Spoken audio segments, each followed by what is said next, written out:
tubaha ikaze hano kuri online class one Kinyarwanda channel. Uyu munsi rero nifuje ko tureba ukuntu twashushanya object imeze uku dukoresheje AutoCAD. Ndi gukoresha version ya 2021. Okay. Tudatinze reka dutangire batereka tumanze turebe utu tuntu. Iyi diameter y'isako inyuma ifite 42, iyi internal diameter ni 24, noneho iyi sako nini yo ifite 64, then internal akaba 36. Height yo kuva hano ukagera aha ni 12, then kuva hano kugera hano ni 24, naho kuva hano kugera aha 36. Okay, niba uri mushasha kuri iyi channel mbere yuko dutangira, banza ukande kuri subscribe, then unalikinge iyi video. Okay, dutangire rero. Nuko turatangira, turaza dufate hano sako icya mbere turamanza tumenye ko sako yacu iri muri center diameter.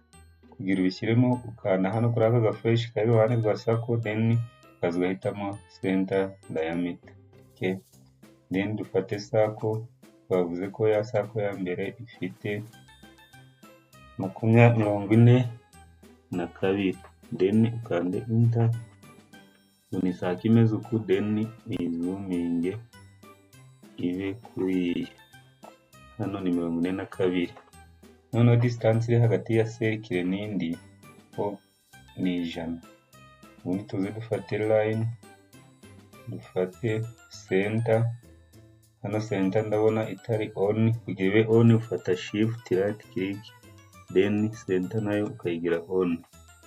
Ubundi cyase ukaza hano ugahitamo center, ukareba niba iri on.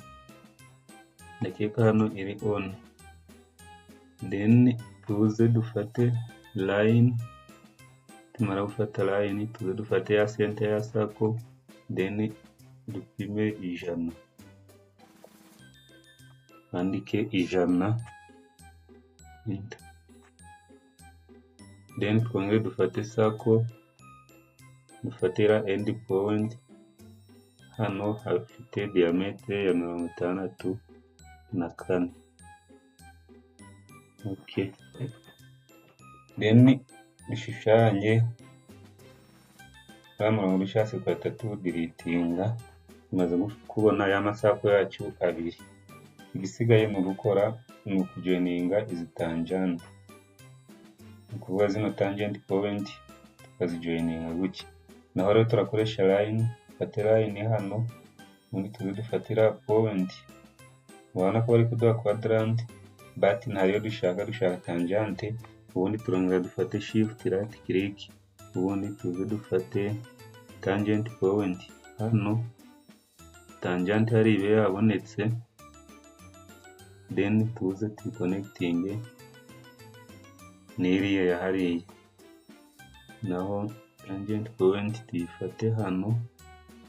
Okay, then dukande spacebar, repeating line command, tuze dufate tangent point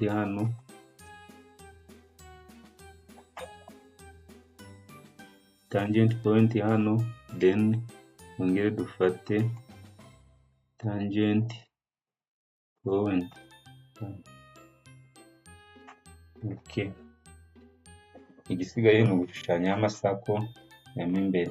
Turaza rero dufate sako, then aha bavuze ko sako ifite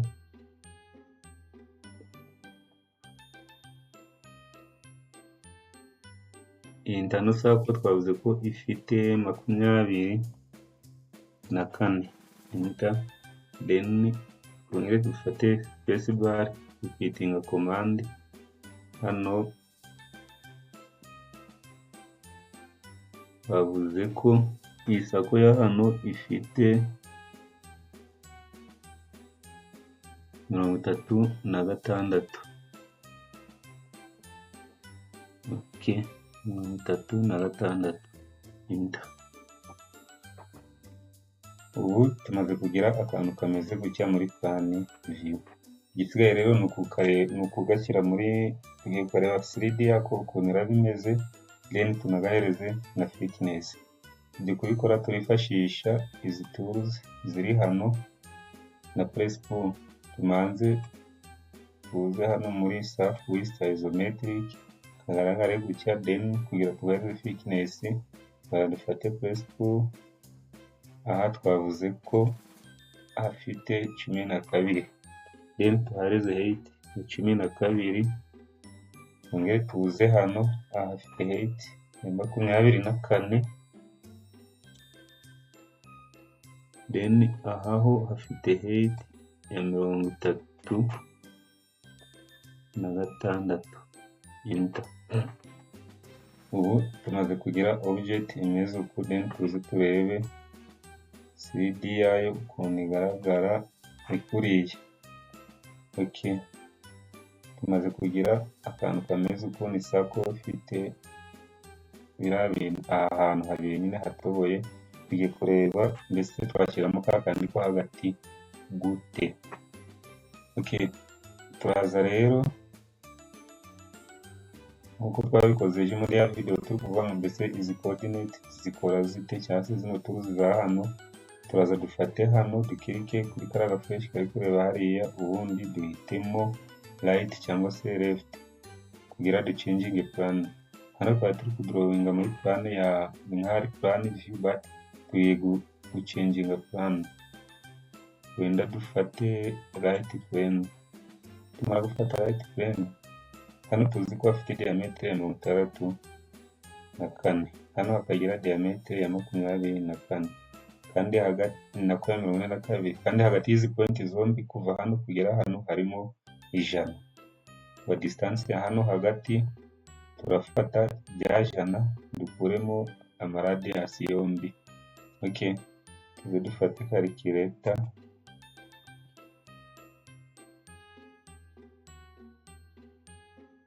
then dufate 100 dukuremo hano ni 64 tugabanyije kabiri, ngo biraba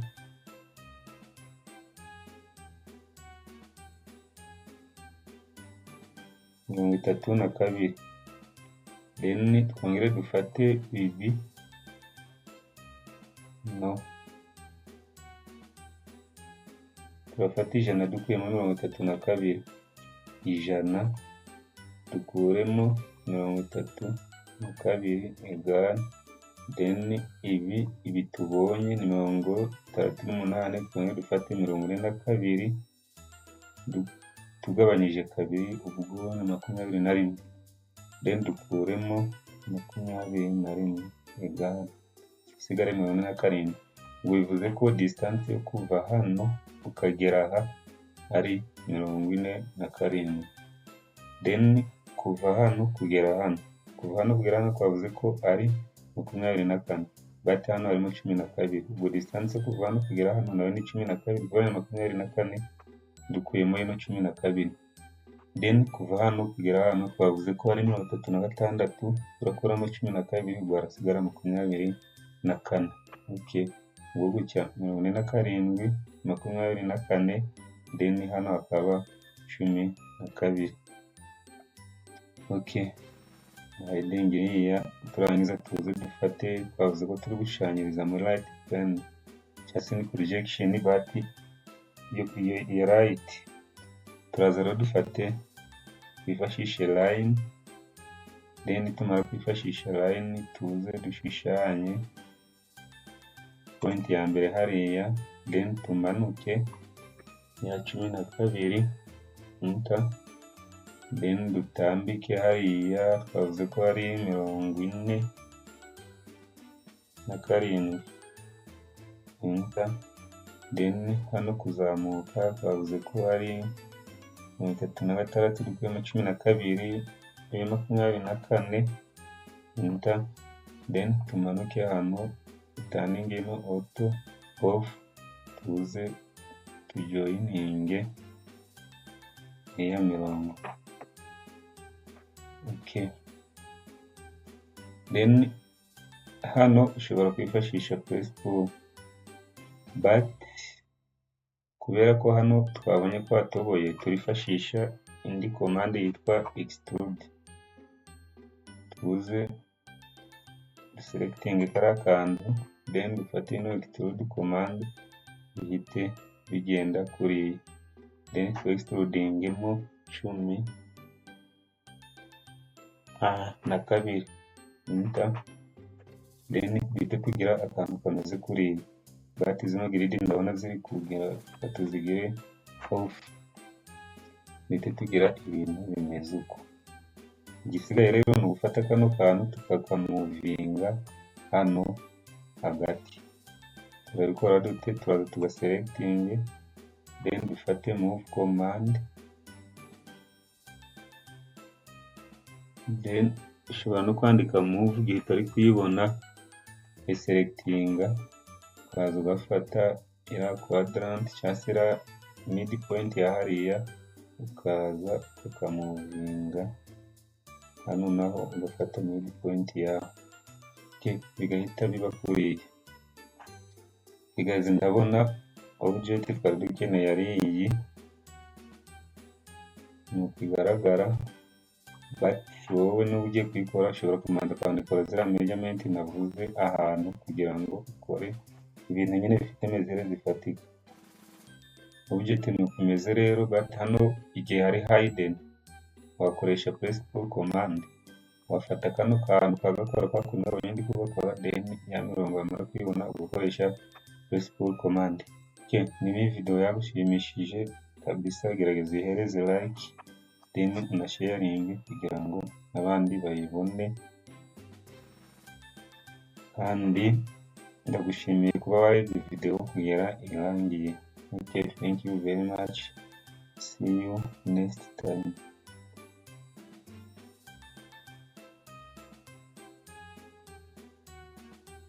Mm-hmm.